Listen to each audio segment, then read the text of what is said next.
Tyler Dench, and the last one to greet him was a handsome young man, saying that he was just in time because there was only one free place left. Seraphim introduces himself to them and shakes everyone's hands as a greeting. The last neighbor introduces himself to him as Philip Prince, and says that they were just deciding who would be in charge of the room. Daniel immediately decided to speak out that he believes that the one who is older should be in charge. Tyler thinks it's too easy and maybe they should do it differently. He wants to suggest choosing a boss based on the number of points scored in the exam. Daniel didn't particularly like his proposal, so there was a nervous tension in the room. Tyler is simply sure that his neighbors couldn't do better than him, and he is the first to decide to say that he scored 707 points. Daniel laughed in his neighbor's face, as his result was 708 points. Philip decides to interrupt his neighbors and report that he scored 716 points. The guys had already thought that this was the winner in front of them. The neighbors finally decide to find out how many points their last moving tenant has. Seraphim turned and casually said that he received 750 points in the entrance exams, but he immediately warns that he doesn't care who will be in charge. Tyler doesn't believe the young man's words and asks him to tell the truth about the points. But Seraphim again replies that he is not lying. If they do not believe, they can check it on the internet. The results are in the public domain. Daniel whispers to the other neighbors that what their neighbor is saying is simply impossible. All three guys crowded around the phone to verify the veracity of Seraphim's words. And to their surprise, they were convinced that the young man had told them the truth. They can't believe that a genius has been assigned to them. Tyler immediately decided to return to the concept of choosing a leader based on age. Suddenly, Seraphim received a notification on his phone. It was Liana. He saw her from the window and shouted for her to wait until he came down. The roommates also wanted to see who came to visit their genius. The boys, seeing Liana, immediately began to call her cutie, and assumed that she was probably the first beauty of the school. Tyler wanted to know what kind of relationship Seraphim and Liana were in. The main character proudly declares that this is his girlfriend, and he invites the guys if they want to go and have dinner with them. Philip also cannot believe that these young people are dating, so he decides to clarify this again. Hearing once again confirmation that Liana is his neighbor's girlfriend, Philip declares Seraphim to be in charge of their room. The rest of the guys also agree with this. They have already even announced that they are now a family and there should be no secrets between them. The main character experiences a feeling of awkwardness. He does not understand what secrets are being discussed. It turns out that his neighbors want to know his secret ways to pick up girls. Seraphim suggests that they first go down and have dinner together. Once outside, the guys see that Liana has brought with her several more attractive girls. Daniel immediately wants to apply all his vibes to attract the lady. But his attention is drawn to Tyler, who introduces himself with excitement. He blushes very much. Taylor didn't even really pay attention to them, and immediately turned to Seraphim with the question of when they would go eat. The young people were very upset that their efforts went unnoticed. Philip's heart did not care about Taylor at all. The object that interested him was a little behind, and he immediately decided to act. He greets the girl, introduces himself, and says that he came here from the capital. Liana, looking at this picture, decided to tell Seraphim that he seemed to have interesting neighbors. This makes the young man feel awkward, and he offers to quickly find them a place where they can have a bite to eat. As a result, they came to a cafe that served fairly hot snacks and soups. Seraphim immediately considered them perverts because of this, because they chose a place that served hot food. They probably wanted to look at the girls whose cheeks were flushed with heat and their breathing quickened. But Seraphim is distracted from these thoughts by Liana, who hands her beloved a piece of meat. At the table, Philip decides to tell them that their school year will begin with military training. He even heard that the instructors will be especially strict this year, so they need to be careful. The girls were immediately frightened by such news, because they are afraid of military training. Their delicate skin will definitely tan in the sun. Philip explains that this is the reason they need to prepare for this. He and the boys have just saved a set of special training sessions that they will happily share with them. The girls are happy and decide to ask Liana whether to add them to the general chat. But the girl, to everyone's surprise, replies that this is not necessary. Seraphim supports her words and asks not to add him to this chat either. The guys want to immediately find out why, and the young man admits that he and the girl are not obliged to attend these classes. The others are shocked and cannot believe that these students are exempt from military training. Philip replies that he is from the capital, but he has not heard that at Anna's university they give concessions to anyone, even to the children of influential parents. Seraphim replies that this may be so, but they lost to them because of high scores. The guys didn't even think that points could play such a big role. The girls remember hearing from the news about a student who scored the maximum score in an exam, but one of them still decides to clarify that perhaps they meant a score for one subject, and not for the entrance exams as a whole. But Seraphim's neighbors confirm that he received the highest score in all subjects, and they can even check this on the internet. And Philip at this time became sad, because he understands that now, no matter what the situation is, against the background of his neighbor, a genius, he will always look like a minor character. Already in the evening, the guys are talking in the room, and Daniel says that he cannot believe that there are so many beautiful girls in their class. Tyler asks Seraphim to let Liana introduce him better to the girl in their company today. Daniel pushes his friend away and asks Liana to help him and bring him together with the girl he likes. Seraphim decides to bring them back to reality, because they have known the girls for less than a day, as they generally imagine. Philip suggests creating a joint chat and just adding girls there. The main character is surprised, because it seems that they should have a class chat, and he thinks that they will deal with him tomorrow in class. Philip convinces him that this is not what they need. Their chat will only be them and the girls. Seraphim chuckles, because now he understands what they are driving at, and he decides to clarify all the details with Liana. Ultimately, a chat is created, and young people begin to correspond about everything, sharing their impressions of the first day. Philip even began to think that the girl he liked him. Seraphim is trying to fall asleep and simply assents to his friend so that everyone falls asleep faster. Even if the neighbors agree with the main thing in the room, they decide to correspond with the girls a little more. The next day, at the beginning of classes, all the eyes of the male part of the team were focused on Liana. The young men had already begun to argue about who would approach her first. At this time, Seraphim enters the class, and noticing the young man, the girl immediately greets him and calls him to her. This causes indignation among the guys. They don't understand why the hell this goddess is with some stranger. Tyler, hearing this, warns them, saying that this girl is already taken. The guys can't believe it. They're already crying and saying that now they won't be able to love again. Suddenly, Taylor walked into the classroom looking at ease. And then all the guys' attention immediately turned to her. They immediately tried to get her to sit at a desk with one of them. But ironically, the girl sat down next to Seraphim, which surprised the young man a little. The students again did not like that another beauty sat with this, in their opinion, loser. Seraphim wants to know why the girl sat with him, because the class is full of empty seats. Taylor wonders why she can't sit here. Mr. Clive wonders if she feels these murderous glances directed at him. The girl admits that seriously, she just wanted to ask him for one favor. Taylor admits that she does not want to undergo military training, and wants Seraphim to ask the chairman to exempt her from this training.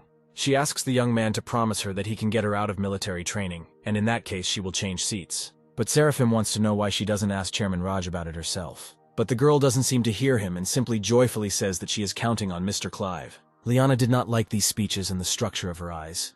She simply looked at the girl with a murderous gaze. But she didn't have time to say anything to her opponent, since Taylor had already gotten up and gone to another desk.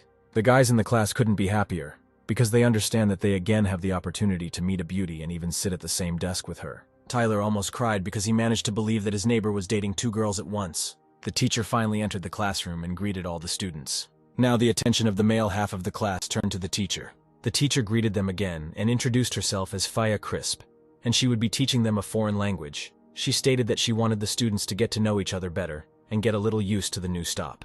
The teacher wants everyone to introduce themselves and tell them a little about themselves. One of the students is fully confident that he has the best passing grade among applicants. The choice of this faculty was influenced by the fact that there are many girls here, and he can easily find her here. The young man solemnly stands up and introduces himself by the name of Mike Vaugh. He is the fourth in the ranking among those who passed the entrance exams in the province. He declares that if anyone has difficulties in their studies, they can safely contact him. He continues to talk about how he also wants to play basketball, and he also has an interest in music, so he would like to join a music club. At first there was silence in the class, as everyone just thought that the young man had come here to show off. But then, one after another, the students also began to stand up and introduce themselves. Mike didn't like that his classmates didn't admire him, but he understands that they are just jealous of him. He doesn't care because he already found a goal that he wanted to conquer. It turned out to be Taylor. The girl stands up and greets the class, saying how pleased she is to meet everyone. Since the girl immediately sat down after this phrase, the teacher decided to continue for her, saying that Taylor had an impressive passing grade, thanks to which she took second place among the applicants. Her classmates like this because the girl turns out not to be arrogant or arrogant at all, not like some who took only fourth place and immediately gave up their tails. Finally, it was Liana's turn. The girl also simply greeted everyone and sat down in her place. Here the teacher also had to intervene, saying that this girl had an excellent result. She took third place this year at the entrance exams. The young people were delighted again. They obviously like beautiful and modest girls. And now it's Seraphim's turn. He introduces himself and says that, most likely, he gave up all his luck for this moment. He even mentions his hobby, basketball, and generally says that he's glad to meet you. The teacher is already deciding, and does not miss the opportunity to say that Seraphim became the first among applicants in terms of admission scores. And he is also the one who received the highest score for the first time in the entire history of the exam. So she would like to nominate Seraphim for the post of head of their group. Mike could not restrain himself and began to freak out. He is furious because he does not understand why such a person did not go somewhere to the Faculty of Information Technology or Finance. At the same time, Chairman Raj was talking with his colleagues. They were just discussing a student who easily solved complex mathematical problems, and at the same time chose the Department of Foreign Languages. After class, Liana and Seraphim decided to take a walk. The girl congratulated him on his post as headman, but the young man is afraid that this is not his, because he has never had experience in such a matter. Liana laughs and infects him with her laughter. She says that there is nowhere to go, and the young man promises her to try. In fact, Seraphim wants to know what his girlfriend thinks about Taylor, and what Liana would do in his place. Liana admits that at first Taylor seemed nice to her, but then she began to behave very strangely. The young man notices that his girlfriend clearly dislikes her, and immediately offered to refuse their friend's help. But Mrs. Solis decides that since they are all from the same province, they should help each other. Seraphim accepts her offer, and decides to go to the chairman. Liana throws herself into the guy's arms, talking about how kind he is to her. Noticing the teachers in the distance, Seraphim suddenly heard an interesting conversation. One of the teachers was heatedly arguing with others about the fact that the Wood conjecture is one of the 5 most difficult mathematical problems in the world. Raj objected. He understands that the teacher takes everything that concerns his subject seriously, and that is why this fact worries him so much, but it calls into question his professionalism. The professor simply doesn't understand why such a gifted boy didn't choose the mathematics department. Maybe he just doesn't want others to know about his abilities. The chairman states that he could not force the student to choose something he did not like. The teacher is already losing his temper and shouts that Raj may be conspiring with a genius, and he hopes that the chairman is fully aware of how this could affect the prestige of their university. Raj asks Mr. Carlos to watch his speech in the presence of Mr. Shelby. And as for Seraphim, the head replies that a student like him, on the contrary, only increases the authority of their university. The chairman notices Seraphim standing at a distance. The young man awkwardly greets them, and says that he was looking for Raj to talk about combat training, and asks for a moment of his attention. But the angry teacher asks not to distract them and immediately tell them why he came here. Seraphim admits that he wants one more person to be freed from these activities. Mr. Carlos does not hold back, and again starts shouting and scolds the young man, since he had the conscience to ask for such favors. The chairman picks up the boy and asks him to come to him later. And only now did it dawn on Carlos that this was the very student they were arguing about. He snatches the young man from Raj's hands and, leading him along, menacingly declares that today he will find out what this mathematical genius is really capable of. The chairman was not pleased with this circumstance, because Professor Carlos is known for his tenacity. Now he will not let Seraphim go down. Raj turns to Mr. Shelby, as they must make sure that everything goes well. But his colleague objects. If this boy is really as good as they say, then there is no need to be afraid of verification. In addition, Seraphim's scores in the entrance exams confirm this. He calls the chairman over, saying that he still has a lot of important things to do. Raj begins to worry a little. He mentally asks the young man to try not to anger Mr. Carlos even more. Meanwhile, the teacher has already come to the student's office. He asks Seraphim to sit in a chair and explain to him the Wood hypothesis. The main character does not understand what is wrong with this old man. Is it possible to be somehow more respectful with the student? Finally, the teacher handed him a piece of paper for the solution, and at that moment Seraphim began to look at the more detailed room. He suggests that Carlos is most likely a famous scientist who devoted his entire life to science and work for the good of the country. Well, be that as it may, now Mr. Clive decides to show him everything he can do. After some time, the professor began to check the assignment and could not believe his eyes. A moment later, the chairman, who was walking along the corridor with Mr. Shelby, decided to knock on Carlos's office to check how things were going. Entering the office, they could not believe their eyes. The once formidable professor smiled sweetly and talked with Seraphim. They heard him offer the young man to become his student. It turns out that Carlos may not only be a cold iceberg. The professor decided to share the news with Jack Stills that he had a student with great promise. At such a young age, he was already able to solve 5 of the world's toughest problems, and Carlos considers himself very lucky to have agreed to learn from him. He even believes that such a wonderful student needs a careful approach. Jack didn't particularly like hearing from this old man only about Seraphim for half an hour. The young man is also a student of Carlos, and right now his nerves were giving way. He could no longer complete his work calmly in such an environment, but he still decides to ask the professor whether it is possible to solve 5 complex problems so easily and quickly. The young man believes that it is worth making sure that their solution is correct, just in case. Carlos notes that Jack even made him doubt. Some of the evidence he gave actually showed him to be a little inaccurate, and perhaps he'd go down to the lab and use the main computer to check some data. Jack asks to volunteer to try it himself. Carlos, of course, agrees because Miss Hazel works in the laboratory with whom his student is in love. He allows Jack to carry out calculations on his behalf. Only the young man must wait for the professor to write a letter. and he also asks him to keep everything said now between them. If there really are inaccuracies in Seraphim's argumentation, then this situation could have a bad impact on his reputation. He may be criticized in the future, so he must ensure that no problems arise. Jack doesn't stop getting angry. He doesn't understand why the professor keeps talking about Seraphim. The young man thinks whoever it is doesn't deserve any of his respect, and he won't let it get in his way. Walking into the computer lab, Jack greets Miss Hazel. Students who are there also note that Miss Hazel Grace is the most talented girl at Anna University.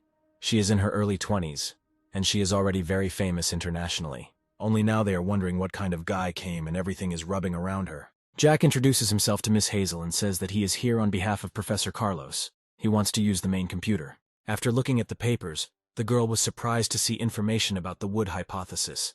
Perhaps the professor managed to prove it, but after looking at the papers more closely, she realized that this theory was proven by Seraphim Clive. Jack didn't like that she mentioned his rival's name out loud. Hazel chuckles and replies that she didn't think that Professor Carlos, who had been avoiding email, claiming that figuring out how it worked was too much of a hassle, would ever decide to get serious about promoting his student. The student also laughs and replies that as far as he knows, there are still some doubts about Seraphim. It is said that he deliberately chose the foreign languages department instead of the mathematics department because he falsified his exam results out of fear that his deception would be discovered. Jack laughs and declares that he personally does not suspect him in any way. All these are rather just rumors, and in fact Seraphim is smart and talented. Hazel really didn't like this suggestion. This is the first time Professor Carlos's student has been revealed to be a fraud, and she believes that this letter is clearly unlikely to be genuine. Jack is jubilant. He managed to outwit the girl and not allow Seraphim to get around him. He can hope for a draw. Moreover, Jack will not allow him to take even second place. He even wants to tell the International Mathematics Group about his opponent's cheating. Jack believes that Seraphim will face such shame that he never dreamed of. At the same time, the men's dormitory is undergoing general cleaning. Tyler and Daniel quarreled while cleaning up, and Seraphim, noticing this, ordered them to stop, because the sooner they finished cleaning, the sooner they would go to dinner. Philip supports the head of the room and also tells the guys to do everything as the eldest said. His roommates turned to look at him and began to glare at him, causing goosebumps to run down Philip's body. Daniel and Tyler abruptly began pointing their fingers at him and shouting to Seraphim that Philip had just laughed at him. The young man wants to know why they are turning all the arrows on him because he didn't mean anything like that. Seraphim decided to ask the guys why they had been acting strange since he returned to the dorm. Philip assumes that they are trying to please Seraphim in order to get closer to Taylor. The guys immediately began to deny that this was all nonsense, and they simply respected their boss. Philip notes that one way or another, there are those who are not happy that it was Mr. Clive who took the post of head of the group, and now they must be throwing mud at Seraphim behind his back. Mr. Prince is even interested in hearing what his neighbor thinks about this. But the main character doesn't care. He believes that let them think what they want. The guys are shocked that this does not upset the young man, because criminals can ruin his reputation. Seraphim believes that so be it. Their words mean nothing to him. He will just try to be a good headman, because isn't that the most important thing? Philip believes that this is probably how the thinking of a strong person works, and this is what the boss convinced him.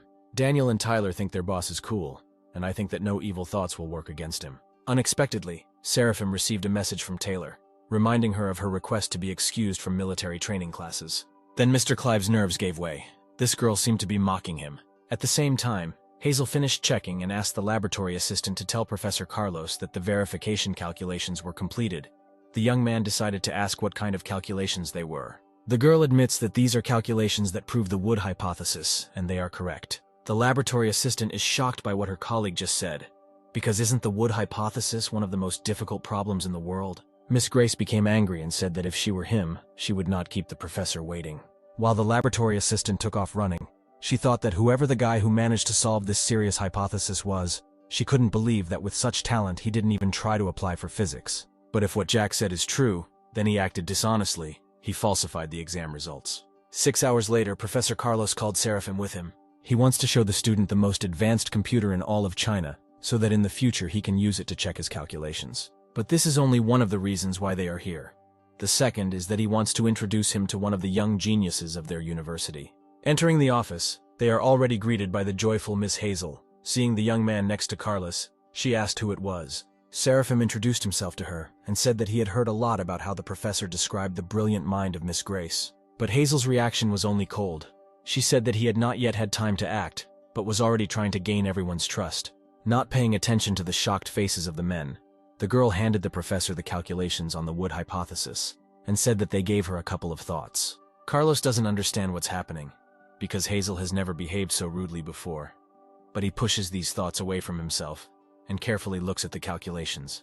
And suddenly he joyfully shows these sheets to Seraphim, telling him to look. Hazel begins to get even angrier, because she does not understand why the professor is showing these papers to the young man. Seraphim is persistently trying to understand why the girl was so mad at him, but suddenly his thoughts switch to something else. He received a new task from the system. The young man thought about it, because Professor Carlos respects Miss Hazel very much, so he needs to establish a relationship with her.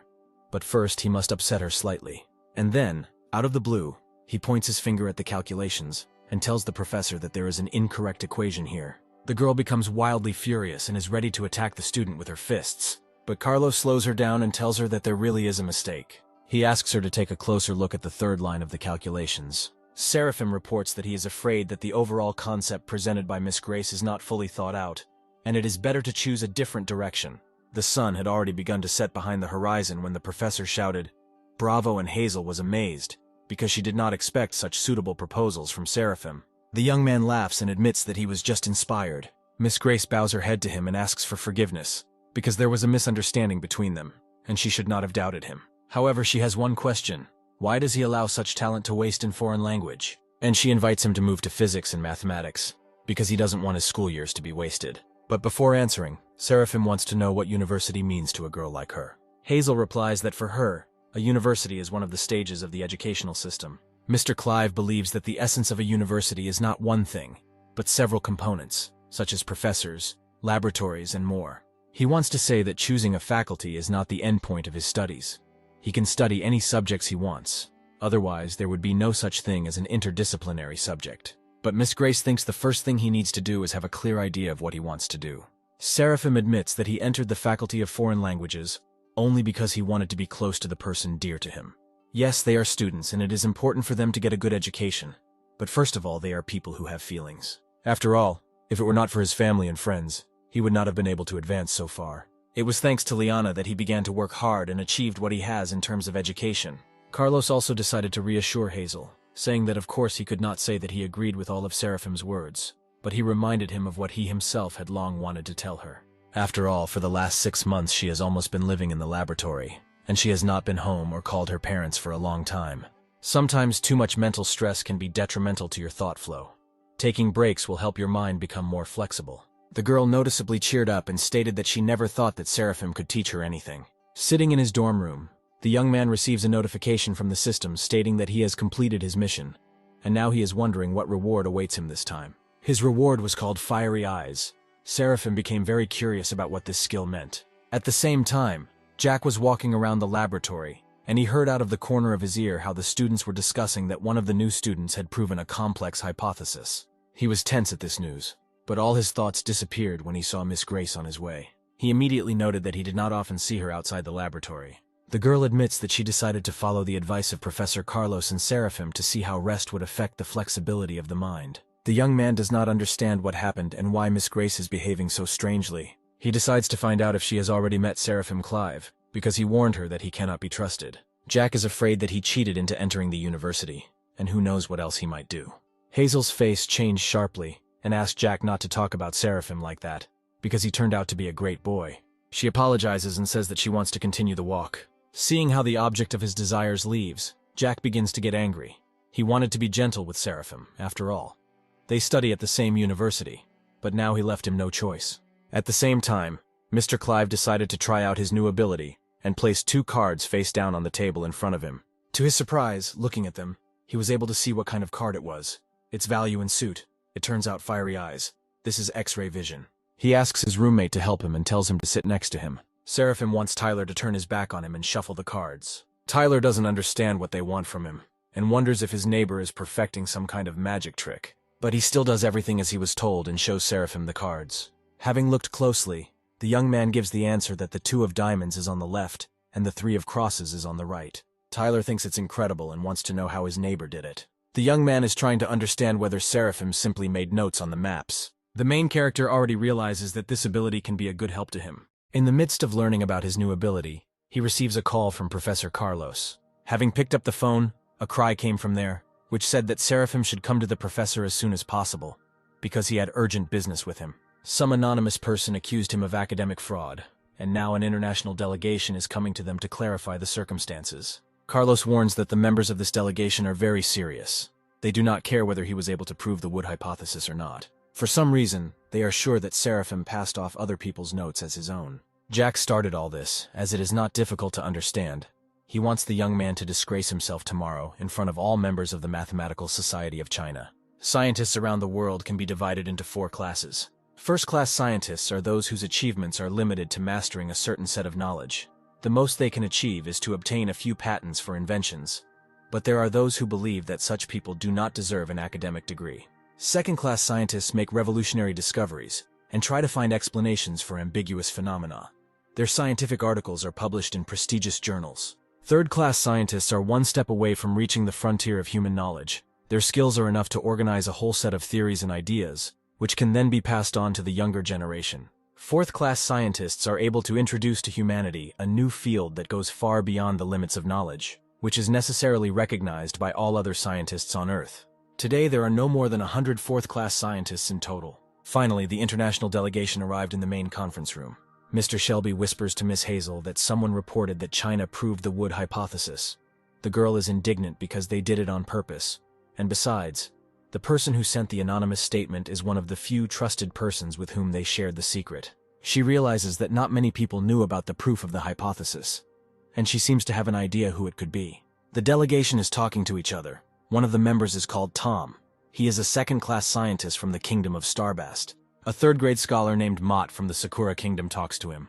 Mott begins to say that he himself recently completed his latest developments regarding one hypothesis. One of the professors screamed when she heard this. She wanted to find out whether Motu had managed to prove the second most complex hypothesis of the world. The scientist, laughing, hands out sheets of paper with his findings for everyone to look at. Tom finds his colleague's progress encouraging and says he thinks it will take him a week to complete the hypothesis. Mott claps his hands to get everyone's attention and declares that he has a great idea on how to make their meeting even more effective. As everyone present looks at that boy named Seraphim Clive, look at his notes and try to carry them to their logical conclusion within 2 hours. Hazel enters into a debate. She does not understand what this madman is talking about, because this is a completely different hypothesis that requires a different solution. But Mott calmly declares that if the young man fails, he will call into question the reputation of the entire university. Suddenly, Seraphim enthusiastically declares that he is ready to try. Hazel was surprised that after all this, he was still ready to try, because the complexity of the XE hypothesis is world-class. It is impossible to solve it in an hour. Seraphim understands that the old man from Sakura wants to destroy the image of the Chinese academic community, and he simply must stop him. Mott greets the young man and asks if he is ready to speak on behalf of the entire academic community of China. Professor Carlos is a fourth-class scientist, and he shouts to his ward to do everything for the honor of their country. The young man looks at the sheets of paper and uses his skill called brainstorming. Meanwhile, Mott decides to ask Miss Grace if she would like to transfer to Sakura University with them. After all, less than 2 hours are left before the reputation of Anna University is destroyed.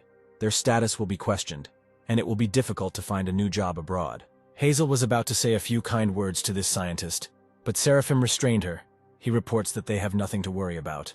They will not cause them problems because the young man has already found a solution to the XE conjecture. Teachers are perplexed because only a few minutes have passed, during which time the student usually does not even have time to solve the algebra problem. Seraphim cheerfully declares that nevertheless, it only took him about a couple of minutes to figure out this clumsy decision. None of the delegation can believe his words. All this is starting to anger them. Throwing the papers on the table, Seraphim declares that he has an idea on how to simplify the proof of this hypothesis. He decided to deviate from the method presented by Mr. Mott. He asks everyone present to pay attention to the board. Mott cannot tolerate such impudence. Slamming his palm on the table, he says that he will look at the shame of this young man. Mr. Clive continues. Firstly, he shows the new formula. Next, he paints almost the entire board, and at the same time explains everything, showing what result he managed to achieve. His method of solution turned out to be much easier and more effective. During his explanation, Mott broke out in a cold sweat. He simply did not believe in everything that was happening around him. This simply cannot be. Can it really be that at such a young age, Seraphim has already reached the level of a fourth-grade scientist? Professor Carlos even began to clap his hands, declaring that they, scientists, do not create a stir around their ideas, but calmly move towards the goal. The formula for calculating the sum of numbers was created by Gauss at the age of 10, and at 24 he proved the regular heptagon theorem. By this he wants to say that true geniuses begin to show their potential in their youth. Seraphim decides to approach Mr. Motu and asked him to remind him what he was talking about. But he did not let him speak, but repeated that Mott was sure that in 2 hours the reputation of the Chinese academic society would be completely ruined. Seraphim is afraid that the scientist was mistaken, and that here and now it is not China, but Sakura, who will face humiliation. Professor Carlos intervenes in the conversation.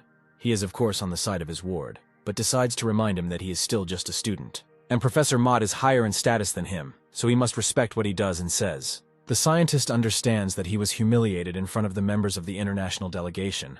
He thinks that everyone will now laugh at him. They had already started talking behind his back, discussing that they didn't think anyone could prove the XE hypothesis in such a short time. Tom believes that this is a turning point for the entire world of mathematics. His colleague supports him, and believes that he needs to quickly tell others about it. Mott stands on the sidelines and thinks that he is a loser, and now he will never regain his former respect, because a new star has appeared that has eclipsed him with its radiance. The next day, Jack, walking around campus, again heard about a certain gifted genius at their university. He could not believe that Seraphim turned out to be so smart, and the young man did not know what to do now. So he went to the laboratory to Miss Grace, who called him to her. But when he opened the door, he discovered that the girl was not alone, but in the company of Seraphim. When Jack timidly asked what they were doing here, Hazel became angry and stated that she asked Professor Carlos to give them time to talk in private. The girl suspects that it was Jack who sent the anonymous statement. The young man pretended that he did not understand what she was talking about. But Miss Grace continued. She said that the members of the commission confirmed that the calculations of the Wood hypothesis were correct, but someone convinced them that Seraphim passed off someone else's work as his own. And they came to them at the university and demanded evidence. And besides her, Seraphim and Professor Carlos, only Jack knew about it, and had to keep everything secret. The girl threw a stack of papers at the traitor, shouting that his stupid behavior was not worthy of a graduate of one of the most prestigious universities in China. Hazel asks him how he could succumb to envy so easily. Jack begins to shake with fear, and stutters and tries to apologize, saying that his mind was clouded. Miss Grace screams at him to apologize not to her, but to Seraphim. Jack gets to his feet and awkwardly tries to force out an apology. Seraphim laughs, because he thought that Hazel called him here on some important issue, but this turned out to be such a trifle. This seriously angered Jack. He asked the young man whether he cared that his life could go downhill. Seraphim leans towards him and says that they have been working all their lives for a bright future, and this incident became for him an unusual obstacle on the way to it, which he overcame and is ready to move on. Already in the dormitory room, Tyler, having heard this story, was surprised. Who would have thought that Mr. Clive would be set up by a senior student? If he were in his place, he would not be able to forgive him so easily. And Daniel grabbed Seraphim and called him cool, because he heard how he put that old man from Sakura in his place. Tyler declares that from now on their boss is a university celebrity, which means that in order to get a girl together, all he has to do is say that he lives in the same room with Seraphim. But the main character doesn't like the speech, so he decides to ask if they plan to drive him crazy. Daniel calms him down and explains that he is only saying this because he really thinks so. Seraphim offers to forget all this, and he will treat them to dinner, if only they all leave him behind, because he just received the prize money. Seeing a silent question in the eyes of his neighbors, he explains that this money came to him for proving the Wood hypothesis, and this is an amount in the form of a family or 8 noble sum. His neighbors, having heard about this, could not get enough of how lucky they were with their roommate. Seraphim decided to find out where another of their comrades, Philip, had gone. Daniel heard that he went to play basketball because today is a tryout game with the team from Taekook University. Seraphim admits that he didn't even know that Philip had already been accepted into the team. Tyler reports that this also came as a surprise to them. It turns out that he is not only smart, but also good at sports. Besides, he's also a great guy from a rich family.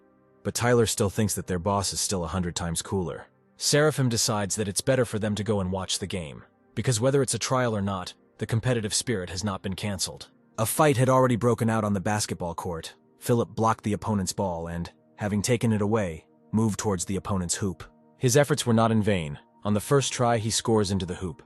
Seeing how their comrade carried out the attack brilliantly, Tyler decided to shout out words of encouragement to him. One of the cheerleaders heard this and turned around angrily and asked the guys what they forgot here, because Anna University students were sitting on the other side. The young people smile awkwardly and ask her for forgiveness for their mistake. Suddenly, the fans, taking a closer look at the young man's face, recognized him as Seraphim, the genius about whom everyone was talking, and this melted their hearts. They admit to the main character that they are his big fans. This delight was noticed not only by Seraphim, but also by the Anna University basketball team. The guys reacted sharply negatively to the fact that they weren't getting all the attention. But the game continues. The enemy tries to get around Philip, who blocks him. Suddenly, he hits the young man right in the solar plexus. Seraphim noticed this and began shouting that the enemy did this on purpose. A student from Taekok University states that without physical confrontation, there is nothing to do in basketball. Or he can go on the court himself and show how it should be done. Seraphim approached Philip to lift him up, and one of the players was already shouting that the young man was not part of the reserve team, and this was against the rules. The bully believes that they don't have to follow the rules. This is a test game, and if Seraphim is not satisfied with something, then let him show it how it should be. Philip tries to tell his friend not to pay attention to this, but Seraphim decides that if they want to see wild basketball, then they will get it. He will show them real sportsmanship. The rivals are only happy with this outcome. They do not believe that the mathematical genius will be able to defeat them. Seraphim takes off his jacket and declares that he will score 100 points for his opponents. Opponents simply laugh at him, not understanding what 100 points he is talking about. But the player did not have time to come to his senses when the ball was already in Seraphim's hands. The team captain yells at the other players to stop the new guy. But Seraphim already knew that nothing would work out for his opponents. He literally, like an eagle, soared into the air above them to throw the ball. The entire Anna University rejoiced when the ball hit the basket, comrades shouting wishes to their boss. But the opposing team is not ready to give up. They must concentrate. But they were unsuccessful again. The ball seemed to be magnetic to Seraphim's hand and then hit the target. The current score is Taekok University 34 points and Anna University 39 points. The opposing captain is again trying to get everyone to play more aggressively, and wants them to at least just block the young man. But Seraphim quickly noticed and analyzed their new type of attacks. He simply distracted the opponent and without moving threw the ball into the basket. The player admits to the captain that since the young man is too evasive, they cannot effectively block him. The enemy gets furious. He takes the ball himself and orders everyone to attack together, because they need to score, no matter what. But it was not to be. Seraphim knocked the ball out of his hand, and jumping up, immediately scored another point. The opponents no longer even understand what kind of ball it was. The captain orders from now on to simply avoid this scumbag. But they couldn't just bypass and score, because Seraphim is not the only great player on the team. The Taekok University team again failed to carry out its powerful attack, because Seraphim can hold off 3 of their players at once, and that leaves 2 against 4. The captain again makes a speech about how they have no right to lose and need to move into battle. But after a few more halves, they are already lying on the court exhausted. The score by this time was already 57 points for Taekok University, and 159 points for Anna University. Finally, the referee announces the score and says that the match is over. Seraphim's comrades rejoice. Mr. Clive, despite all the honors, decided to approach the opposing captain and say again that he knows that he deliberately pushed Philip. Now he will have to remember that karma works 7 days a week. After the game, one of the Taekok University fans gently pulled Seraphim back. The young man thought that she wanted to stand up for her captain, but in fact she wanted to ask the young man for an autograph. Other fans hurried after her with open notebooks at the ready. They even managed to quarrel over who should get an autograph first. Then another fan materialized behind him, which made him feel even creepy. Having noticed the girl out of turn, a fight immediately broke out between the fans. Seeing the turn the matter is taking, Seraphim decides to get out of there as quickly as possible.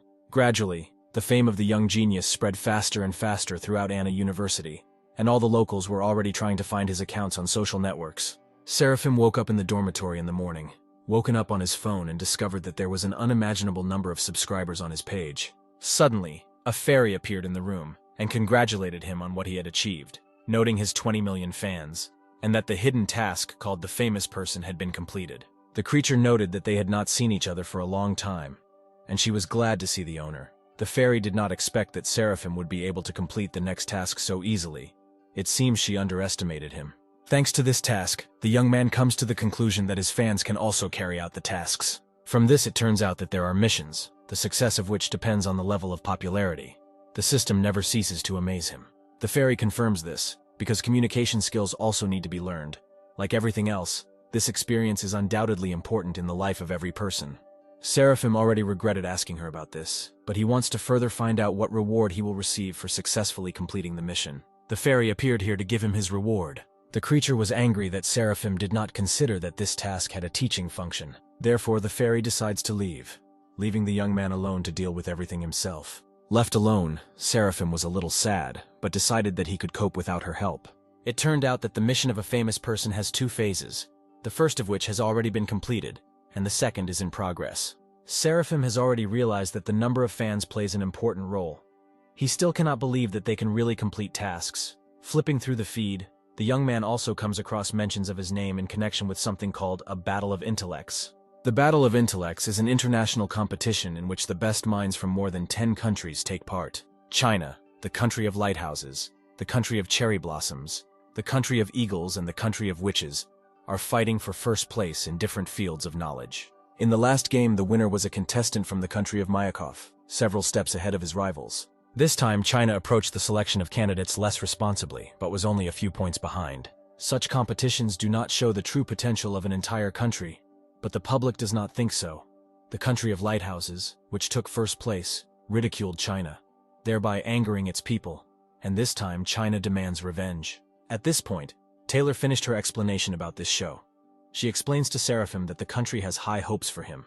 Everyone thinks that he will be the one who can put the country of lighthouses in its place. The young man considers this another stupid show. He is already thinking that if he had known in advance that Liana had morning classes, he would not have come here. He tells Taylor that it's not worth worrying about and should just forget about it because he won't be participating.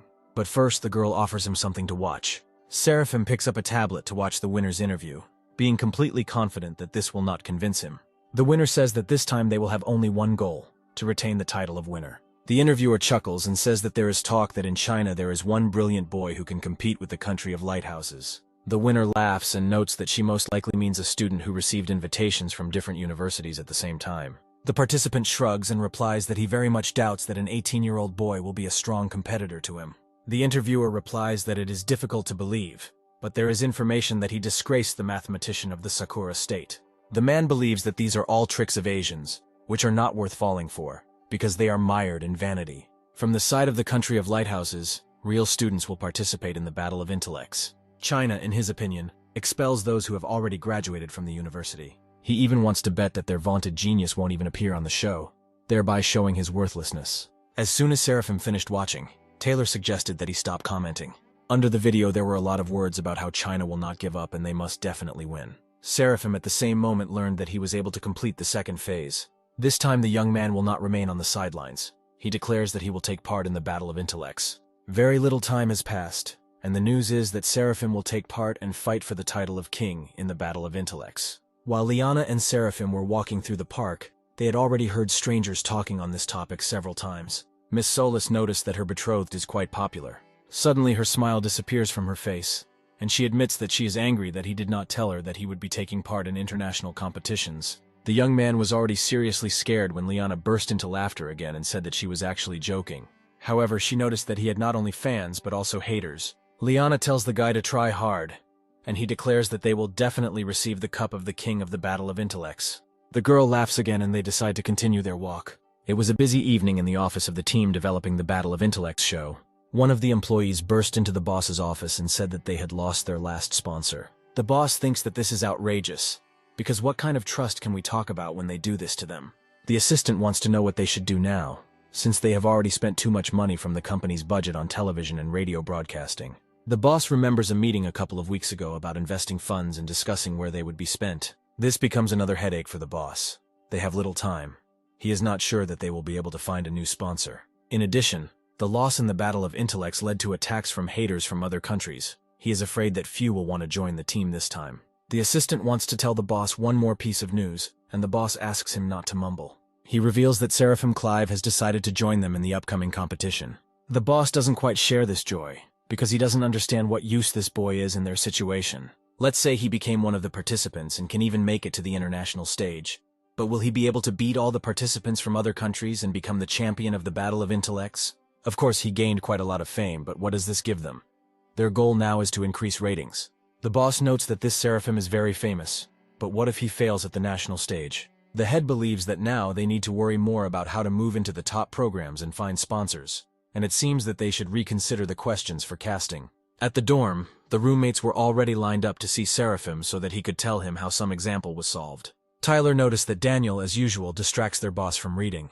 But the young man explains this by saying that he just wants their friend to practice explaining tasks and feel confident on the show. Seraphim interrupts them. He told them that those responsible for developing the program called him and told him that he did not need to go through the casting, and that he would automatically get into the first round. The guys are happy for him and believe that it was the director who appreciated his abilities so highly. Daniel notices that Philip is strangely quiet and sitting in the corner of the room, so he asked what the young man was doing so hard. Philip replies that he is busy watching the most talked about news on the internet. and he, it seems, found out that their boss was the only one who was exempt from the casting. In addition, he reports that many anti-fans have appeared who want to put Seraphim in an awkward position. The main character slams the book shut and decides to repeat once again that there is no need to worry about him, because in the face of absolute talent, nothing matters. 3 days later, the debate of the king of the battle of intellects, the qualifying round, takes place. The charming presenter greets everyone, introduces herself as China, and announces the qualifying round is open. After passing the first audition, only 100 applicants among tens of thousands of applications were able to advance to this round. And today the final round of participant selection will await them. They prepared 100 stages so that their candidates could compete with each other. Contestants will answer questions simultaneously, but only the first 10 people who give the correct answer will receive points. Then the 10 participants with the best results will become real competitors. Later, they will represent their countries at an international tournament. China once again asks to welcome today's candidates, and everyone begins to applaud until the confetti stops flying from above. The tournament began, and the first question appears on the scoreboard. Tyler and Philip no longer understood anything. The picture was more like some kind of mosaic. Suddenly, Tyler noticed that many players were looking at the screen with their heads tilted strangely. Philip recalls hearing about a similar technique called 3-eye. With its help, you can superimpose several pictures on top of each other, and the different elements will immediately be highlighted. He realized that they were studying the screen from top to bottom vertically and left to right horizontally, most likely combining several photographs into one large one, and then comparing them to quickly find differences. Tyler chuckles. Now it's clear, after all, only the first 10 people will be able to get points. And at that second, the comrade was seized with panic. What if Seraphim did not know how to use the 3-eye technique? An assistant ran into the technical room with the news. He brought the boss the hottest internet news. The headlines already said that the country's main genius, Seraphim Clive, could not even pass the qualifying round. The boss is pleased because he sees that many people are interested in this. And this means only one thing: they must take advantage of this farce to attract sponsors. The head carefully selected the questions for this round, and none of them are related to mathematics, because no matter how genius this Seraphim is, he cannot be so wasteful. China was surprised when only 10 seconds had passed, and the contestant named Seraphim was already ready to give his answer. But to everyone's surprise, the answer turns out to be correct, and the young man receives the first 10 points. The main character had no doubt about his victory in this task, since the reward for the last draw was the power of inspection, and its effects are simply amazing. Then the young man gave one correct answer after another, increasingly shocking the audience. The boss watched the game, and Seraphim, he didn't understand how this was possible. This guy is a mathematical genius. Isn't he the one who solves universally complex problems? If the young man wants to glorify his city, then he needs to concentrate. The man could not even believe that there were such comprehensive geniuses in the world. The assistant tries to tell the boss that things seem to be getting out of control, but the boss just yells at him to stop talking nonsense. The henchman hands the head the phone and asks him to look at the comments. On the internet, people mocked Seraphim and believed that the show had specially altered the questions for him. The boss loses his temper because he asked his assistant to hire professionals to stir up interest in the show and thereby attack Seraphim. In fact, the assistant found a fairly strong PR company. But what he failed to foresee was that within a couple of hours, the PR team had found quite a few subcontractors. The boss encouraged his employees to direct all their anger at a man named Seraphim Clive. The employee immediately decided to clarify what was wrong, because this guy doesn't seem so bad to him. But the head reminds him that the same employee worked as an anti-fan for 2 years, and he should already know what he's doing. As a result, a misunderstanding occurred, which led to mockery of the program team and insults to Seraphim. His comrades continue to admire their neighbor, because he has already scored 104 points. Philip notices and wants to know if his friends think the second candidate looks familiar. Now in second place is a student named Dave Romer. His results are also very good. Philip recalls that last year he took 3rd place in the debate tournament, and in terms of knowledge he can easily compare with the winner. The boss breaks down and rushes. He orders the assistant to immediately contact the PR company, because these comments need to be deleted. The head sits down in a chair, and bowing his head, understands how big they screwed up.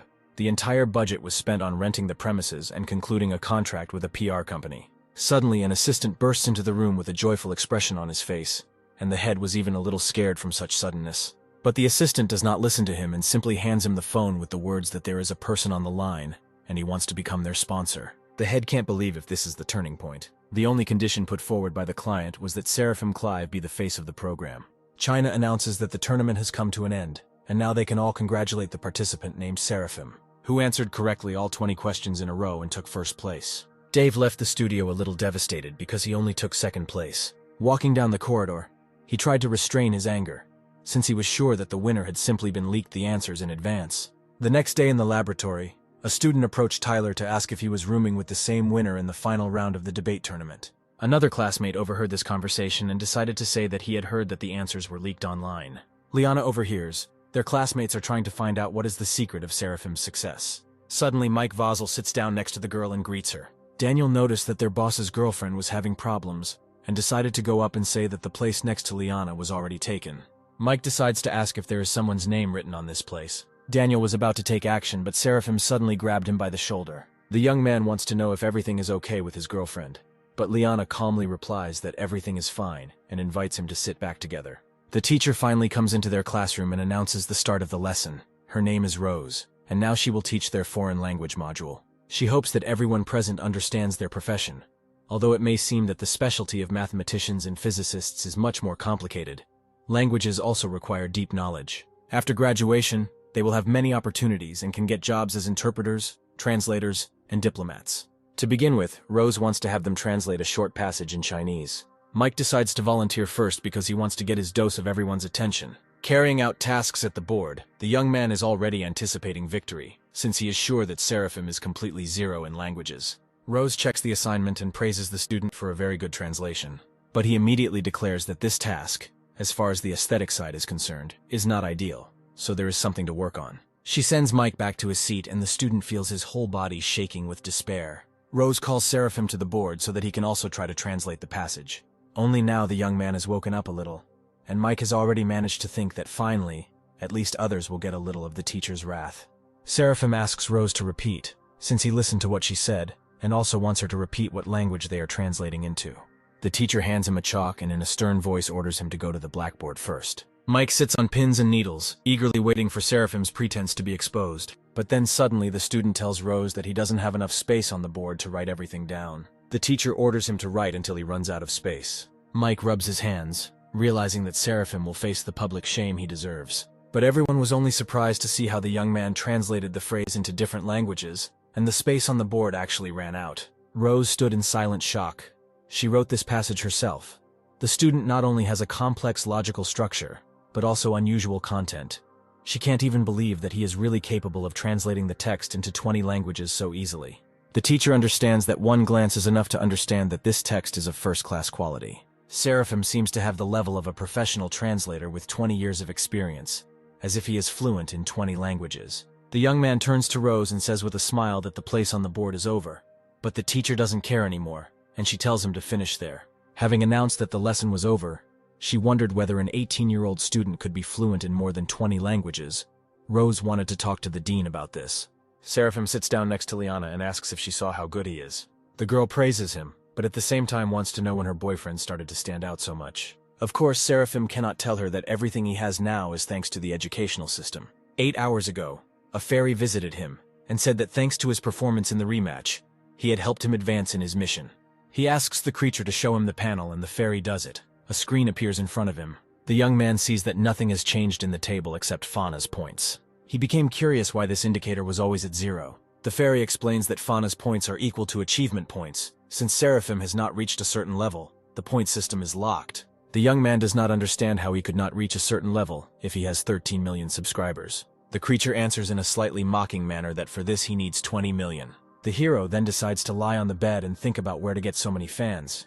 Maybe he needs to achieve a higher status. Seraphim comes to the director and asks to be given sick leave. The director had already assumed that their genius would participate in the battle of intellects, so he didn't mind and wanted to know how long the young man would be gone. Seraphim replies that the team warned him and 2 weeks will be enough. The director notes that this show has become very important recently, and their student must try hard and not disgrace Anna University. The main character asks him not to worry, because if he participates in this tournament, he will certainly win. Meanwhile, in the office of the director of the television station, the head is considering the applicants, Seraphim and Dave. He knows that they are both first-class mathematicians and talented young people. The director of the TV show confirms this information, but Dave is known to be more interested in promoting himself on social networks. In the last tournament, he took 3rd place, but many believe he was simply unlucky. The head admits that initially he wanted Dave to lead the team in the international tournament, but in the end they chose Seraphim. The director subordinately praises him for his good work. But the director, sitting down in a chair, notes that he noticed that the internet is not calm now. The head supports his leader and replies that people nowadays send spam to everyone. People will always find something to argue about, especially with regard to fans of various television projects. Don't feed them bread. Let them insult someone.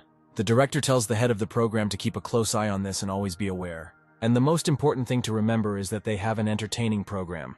You need to make sure that the opinion of the audience will be in their favor. The director also promised the employee that if he tries hard, a great future will await him. And finally, all the participants and the head of the TV channel gathered at a general meeting.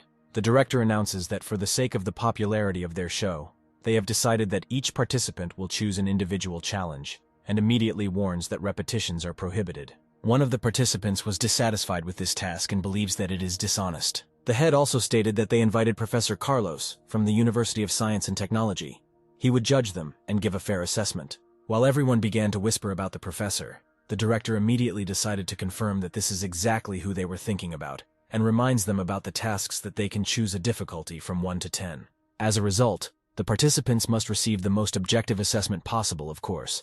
The head hopes that the guys will do everything possible. After all, even the average genius cannot perform the task at the 7th level of difficulty perfectly. The grumbling young man even seemed to calm down when he heard that Professor Carlos would be there. But suddenly he was pulled back. It turns out that the last person may be at a disadvantage. The director states that he gathered them all so that in the end they would choose the best project. Seraphim raises his hands and says that since he came last, he will choose from the remaining options. Hearing this, Dave decides to go first and draw a card. But the head is not very happy about this, because Seraphim is the face of their program. Dave asks everyone present if they are okay with him taking this card. The head, seeing that the complexity of his card is 9, decides to clarify whether the young man is sure that he wants to keep this particular option. But the young man stands his ground. And finally, all the students drew their cards, and it was Seraphim's turn. The main character pulled out a card with the 10th level of difficulty. The task is that the subject examines 500 glasses, nominates a spectator, and chooses one of the glasses. He then turns away and closes his eyes while the spectator changes glasses in a random order. Once the arrangement is changed, the subject will have to find the chosen glass of water, judging only by sight. Dave asks his opponent if he will stop at such a question. Seraphim reminds him that this is the essence of the choice. The opponent sighs and promises that they will definitely watch Mr. Clive's performance. Dave is about to leave and finally states that he hopes that there are no fake players in the show. As soon as the young man left the room, the participants immediately dubbed him a rather ill-mannered person. Seraphim doesn't understand what's wrong with people and why they don't like his question, how they should even care. The director of the program reminds the young man that among the participants there are many students from the Imperial University, and it is not surprising that they do not like him. The main character droops a little and wonders why even scientists treat each other this way. Meanwhile, strange comments continued to flood the internet. They wrote nasty things and speculated about the show and Seraphim. And on the 1st of November, the internal finale of the Battle of Intellects finally began. China, standing in the spotlight, greeted all the participants. Opening the national finals, she stated that they were honored to welcome Professor Sid, who would be judging the participants' performances. Sid is the youngest expert in the field of neuro research, and his works have been recognized by the scientific community not only at home, but throughout the world. The professor promises that science is the only criterion by which he will judge. The head of the channel, left alone with Seraphim, wanted to discuss preparations for choosing a viewer for the test, whether it would be necessary to do this in advance, or whether the young man could handle it himself. The young man does not understand why this is necessary, and the director begins to explain to him that he needs a trusted person, since he was not seriously planning to carry out this task alone. Seeing Seraphim laughing and sighing a little, the head can't believe that he really wants to do this alone. Mr. Clive states that if they want to rig the competition, he will simply leave. Now, looking at the live broadcast of the program, its director prayed that the young man would not let him down. Sid evaluates the performance of the first participant and says that it is worthy of 9 points, but taking into account the complexity, he can only give 54 points. China says that this result is not enough to make it into the top 5, but the contestant still deserves praise for his remarkable performance. She announces the next participant, and it is Dave, who has already participated in the Battle of Intellects more than once. The presenter turns to Professor Sid, since many viewers have questions for him. The question is that facial recognition, whether only the eyes are involved in it. Sid responds that intelligence involves not only memory and calculation ability, but also visual processing skills and much more. Some people are able to recognize spatial distances faster than others.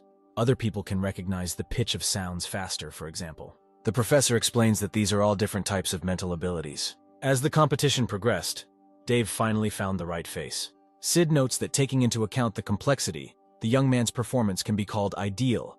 For such a short execution time, he can give him 10 points. China announces that if the points are multiplied, Dave's current highest score is 95. The presenter announces the next contender. He turns out to be the winner of the qualifying round named Seraphim Clive. She is surprised by the complexity of his task. Sid replies that before he begins, he wants to express his surprise that someone chose this question, which he did not expect.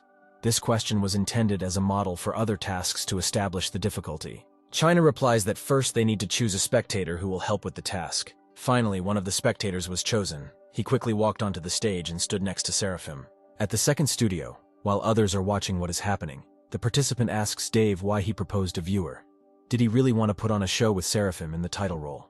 The young man replies that he has nothing to do with this. He just doesn't want anyone to rig the results. Backstage, he checked all the props to make sure they were in order too. Dave suggests that even if this Seraphim has aces up his sleeve, the only way to see the difference in glasses is by resorting to cheating. Unless the spectator is a figurehead, only shame awaits him. One of the participants also suspects that this task cannot be completed without cheating. But Dave believes that it is unknown how this fool Seraphim entered Anna University in the first place. The viewer looks carefully at the glasses and realizes that there seem to be no markings on them. Finally, he selects 2 glasses and points them to Seraphim. After examining the glasses a bit, China asks him if they can move on to the next part of the challenge. A sleep mask is put on the young man so that he definitely cannot see anything. The presenter wants to know what the professor thinks about Seraphim's chances of success. Sid does not risk assuming the likelihood of success, but he believes that this test has reached the limit of human capabilities. But since he is asked so, he thinks that the young man's chance of guessing is close to 1%. China notes that she can't believe the professor has such a bad opinion of Seraphim, but Sid reiterates that he adheres to scientific criteria. Mr. Clive made her choice, and also pointing to the glass, raising his head, he was a little shocked by the look of the presenter. The girl noted that less than 2 minutes had passed. She wanted to know if he was finally sure of his choice. Seraphim was adamant, and had already definitely chosen the glass. And then fanfare is heard, the spotlights flash. His answer turned out to be correct. Dave jumped out of his seat from such a sight. He did not believe that this was possible. Another participant suggests that maybe it was a special glass, such as a bottom that was too thin or thick compared to others. But Dave understands that this cannot be. He saw them with his own eyes. Even using the defocusing technique, it is impossible to distinguish them. China wants to ask what the secret of Seraphim's success is. These words made the young man a little embarrassed. The presenter turns to Professor Sid, saying that a couple of minutes ago he had a low opinion of this participant, but he ideally completed the test, and now everyone wants to know if there is a scientific explanation for this. Clapping his hands, the judge suggests that Seraphim has an exceptional skill, 4-dimensional vision. He explains that everyone knows that mammals cannot distinguish between yellow and abstract colors. Using an example, he shows that in their eyes tigers and plants are the same color. The eye of an ordinary person can recognize 3 colors. Crows, for example, they see exclusively black.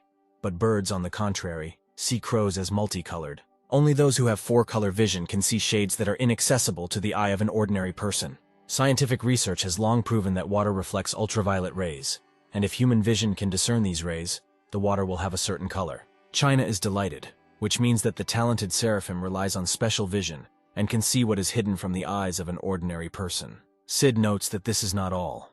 The water is constantly in motion. After the order of the glasses was changed, the surface of the water also underwent changes. To complete this test, you need not only exceptional vision, but also high skills and graphic thinking. This is the only way to find the similarity of water patterns that have changed. Sid could not even imagine that this task could be completed to perfection. He reads that this is perhaps worthy of the title of winner of the Battle of Intellects tournament. The professor believes that the young man can rightfully be called the King of Intellect. At the same time, a foreign tournament of the Battle of Intellects was held. At the height of the show, William was informed that information had appeared that a strong rival had appeared in China. And it seems this genius got a perfect score for his microscopic identification of water. After conducting an analysis, their management came to the conclusion that this task could not be completed. William goes on a tirade about how these narrow-eyed monkeys can't seem to get rid of their inferiority complex and always make these false claims. And since they have decided to take such a step, William is afraid that Chinese representatives of the program will soon contact them. He assumes that this was all done to preserve his reputation. William decides that he will need to rip off as much money as possible from them and win the tournament. The assistant is wary that competitors might reveal something secret about them and start pursuing them. But William is not worried. But he is not worried, because even if they dare to dig deeper, and even use the money, this could be their own end. Moreover, if he loses to this amateur, the Chinese version of the program will cease to exist forever. William believes that this is the way of the world. Being weak is the worst sin, only the strongest can survive. Coming out of the building, Seraphim didn't even really have time to understand anything when he was grabbed by the hand and dragged along. Only after a couple more seconds did the young man realize that he was being resolutely pulled along by Miss Hazel. Suddenly she stops, and turning her flushed face to him, asks if he is free, because she has one request for him. Seraphim does not yet understand what she specifically wants from him. Miss Grace blushes even more and admits that this is a personal matter and she needs his help. The young man laughs and asks her to tell him everything. They are not strangers. Hazel gathers her strength and admits that her parents insisted that she go on a blind date. And she wants Seraphim to pretend to be her boyfriend. This request shocked the hero. Mr. Clive tries to delicately say that he has a girlfriend. And why doesn't Hazel turn to someone else? She admits that she has had no friends since childhood, and Seraphim is the only one with whom she communicates closely.